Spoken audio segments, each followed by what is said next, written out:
because I know very early on sa career ko po as an actor, I had the calling na po, and I've always wanted to write and direct. So being given this opportunity po means a lot po para sa akin. So it feels great. It feels great to be the director of Project Loki.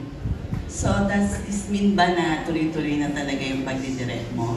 And ano yung mas fulfilling? Ang pagiging director, piloto, aktor? Ako mahirap po. Thank you. Thank you, Ms. Maricris. Napakahirap naman ang tanong. Mahirap po siyang i-compare at sabihin na one is better than the other. But what I would say is, I feel at home. I feel my heart is at its happiest every time I'm behind the camera. And you know, imparting, katulad nga po ng sinasabi nila kanina, ng mga actors natin along with Jada and Dylan and even si Marco na I want to be able to impart with them kung ano yung mga pinagdaanan ko rin in the acting process. So it's my job here to guide them para hindi sila maligaw, and ini-explain ko rin sa kanila na as a director, iba-iba yung sensibilities namin. So iba-iba yung mga directors na makakasalamuhan nila. So yeah, that's my promise to them. Naalagaan ko ng mabuti yung character, and I will make sure po na each character will shine for this project. Thank you, Ms. Maricris. Thank you so much, Ms. Maricris. Up next is Von Belinario ng TV5. Hi, congratulations. My question is for Dylan and for Jada. Yan. Hi, Jada and Dylan. I believe this is your first time working together, diba? And of course, Jada, this is your first Viva One project, and Dylan, this is one of your biggest roles yet. How did you work on your chemistry para mapalabas sila Loki at of course, yung character ni Jada? Well, in terms of working on our chemistry, I think right off the bat naman, nung sa ano pa lang yun yung teaser shoot. Actually, that was the first time that Dylan and I had met.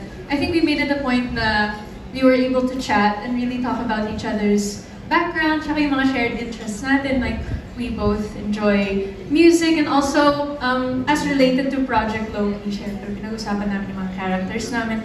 And I think, dun sa habang nasa journey kami in understanding our characters, we understand each other more. So, ayun, siguro yun yung part ng process namin. And sa tingin ko po parang every time na nagkakasama kami pag editing Project Loki, I think mas nade-develop talaga yun ng natural. It's not something that I personally felt was very difficult for it to happen. I feel like it just happened organically. Yes, actually I agree. Hello po. Thank you for that question po. I actually agree with Jada. We worked sa teaser, sa look test, and yesterday sa pictorial.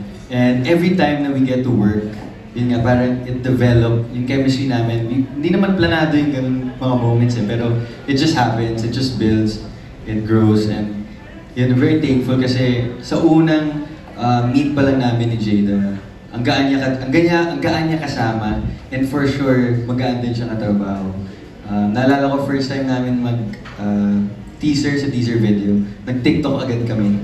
So parang naging comfy na kami sa isa't isa. So that's a good sign. It's a good sign, I guess. So, yun po.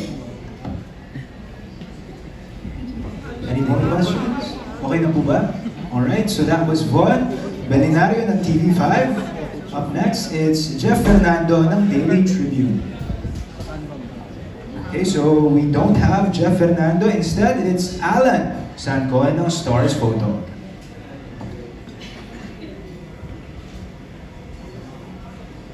Hello again, and good afternoon everyone. Congratulations to your new project, this Loki, Project Loki. Kaya tanong ko lang si Direk Sian, parang hindi namin sanay direct na yung tawag namin sa'yo, di ba? Pero tanong ko lang kasi parang, I don't know, correct me if I'm wrong, this is your first direct 12 dub ng series, di ba? Series ba? This is your first time to direct series? I've done po with another production, a series na, yes, I got to do a series na po, not with Viva po. Okay. Yes.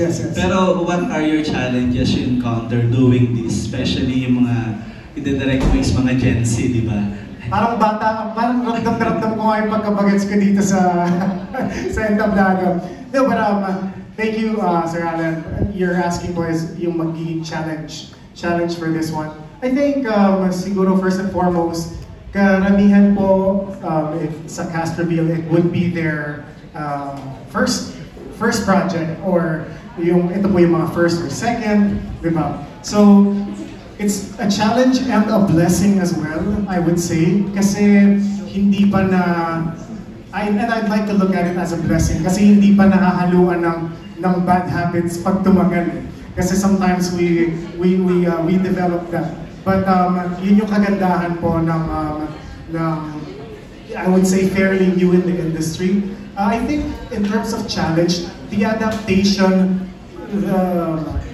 doing an adaptation, yun na talaga yung challenge yun kasi there's certain expectations na parang kailangan mo talagang maging faithful sa libro and you can't go so far away or else the audience or the readers, the die-hard fans will feel deceived na parang ano tong pinapanood namin. So yun, that's one of the challenges na tututukan ko to really stay true to the source material sa imagination ni Ray. Ako ay si Ibarra, and make all the actors comfortable sa ginagawa nila. Kasi I think that's the secret ingredient lang naman sa chemistry. You guys asked about chemistry. It's really just trusting each other. Trusting your director, trusting your co-actors, trusting the production na nandito kami para alagaan kayo. Yun lang po yun. What kind of director daw you are? Are you a strict director or kalma lang or parang you get friends with them, parang ganyan? Mabait naman po ako.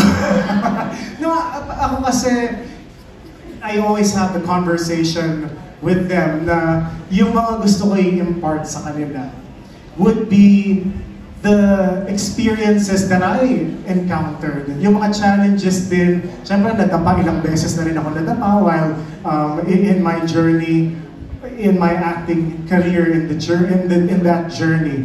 Maraming beses na rin ako napagalitan on set, nasigawan. Maraming beses ako hindi nakapag-perform, tinanggal ako sa mismong project. So I would safely say na napagdaanan ko naman po siya. So yun, I promise that I'll be here with them, holding their hand along. Thank you, Direk Sian. Thank you. Congratulations. Salamat. Thank you, Alan Zancon ng Stars Photo. Up next, it's Dolly Ann Carvajal.